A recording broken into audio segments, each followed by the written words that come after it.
There were no duels in this episode of Yu-Gi-Oh! VRAINS, sadly. However, we did get a lot of setup to things that we're going to look forward to seeing for the rest of this season. Plus, we've got a duel in the next episode against Go and all his crew. First big thing that we learned is a bit more information about the Ignises. So, obviously, there are 6 Ignises altogether, and we know that each one was created via data from an individual.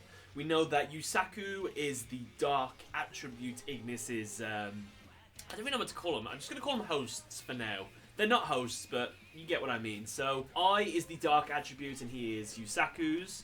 We have Soulburner, who wields Flame, who is the Fire Attribute. Only other people that we know of that were involved in the Lost Incident, because we now know that Soulburner was a victim of the Lost Incident, he's the Fire Attribute one. We have Kusanagi's brother, Jin Kusanagi. We don't know what his attribute's going to be just yet, so that's something that we get to look forward to seeing. And the other one that we had was Spectre. We don't know whose Ignis was Spectre's one, because they do ask, whose was whose attributes? Do you guys know? It says, no, we don't know that. Only the Ignis that is the host of the other one knows who their owner is, kind of thing. Because they never actually thought they'd ever meet the people that they were created from, which I thought was quite interesting. However, the translation that I was watching for this episode mistakenly called Yusaku Yusei, so I actually really laughed out loud, and it was like, I never really thought to look for Yusei, and I was like, what? So that made me laugh on the translation things. I have a little bit of a theory. I don't know how true it's going to be, but Bowman, who was the yellow dude who sucked out Jin Kusanagi's data and then turned into like that human thing. Now he's suffering from memory problems. He looks like light attribute, if just by looking at him. I can't remember the attributes of his monsters in his deck, but he looks light attribute to me. So my theory is that one of the AIs went rogue. I'm going to go with the light attribute one because it'd be a good parallel with the dark attribute being the good guy and the light attribute being the good one. It also fit kind of with the theme of some of the past Yu-Gi-Oh! Series where you got the gentle darkness and the light of destruction. Not necessarily anything to do with this, it's just something I thought I might as well bring up. But yeah, I'm going to say the lights AI sort of betrayed the rest of them because he has a goal.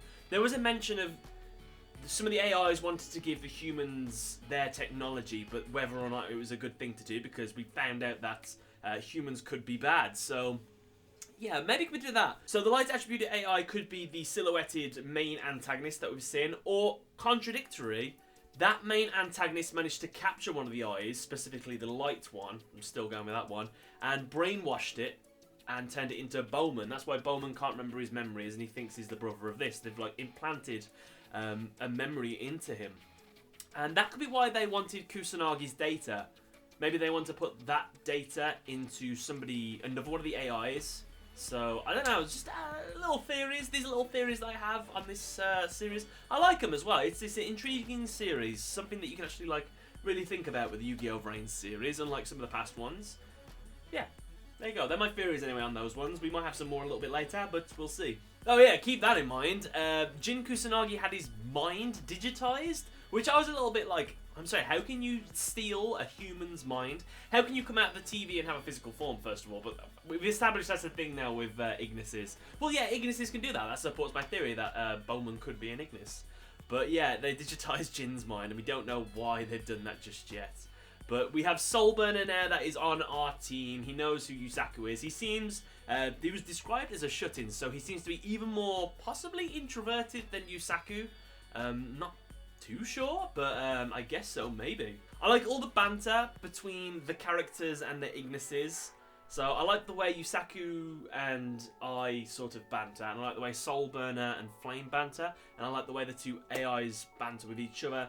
Not a massive fan of how Yusaku and Soulburner sort of go back and forth. They just seem to be, one of them seems to be very serious, and the other one just seems to be kind of aloof.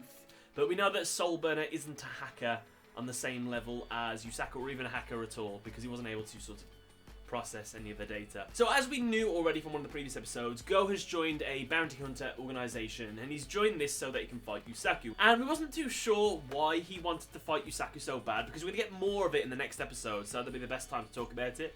But from what he said in this episode, he just wants to fight him because he was defeated by him and he's lost his motivation to win now. So he just wants to be better than him.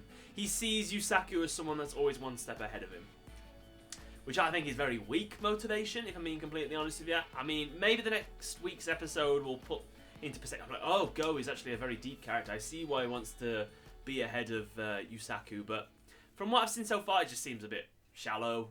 He got beat by him, I guess, and then he lost a duel, so I don't know. Yeah, okay. He's a anti-villain, anti-hero now, I guess. Overall, this episode has done what it wanted to do. It has left me with an impression of loads of questions I want answering that I'm only going to find out by watching the show, so that was perfect. I'm curious to see who the new threat is. I'm curious to see who Bowman's true mind is, because I don't think he has a true mind. So I'm still curious to see who the big boss is. See if Soulburner is all that he says he is, because we still have that shot in the opening where he's got his hair slicked back and his glasses off. So I don't know, it's just a bit strange that he's got like a third persona. We'll have to wait to see. But guys, let me know what you thought of this episode in the comment section below. Overall, I thought it was good. Good setup for what we're going to look forward to in some of the coming episodes. But other than that though, guys, thank you very much for watching and catch you later.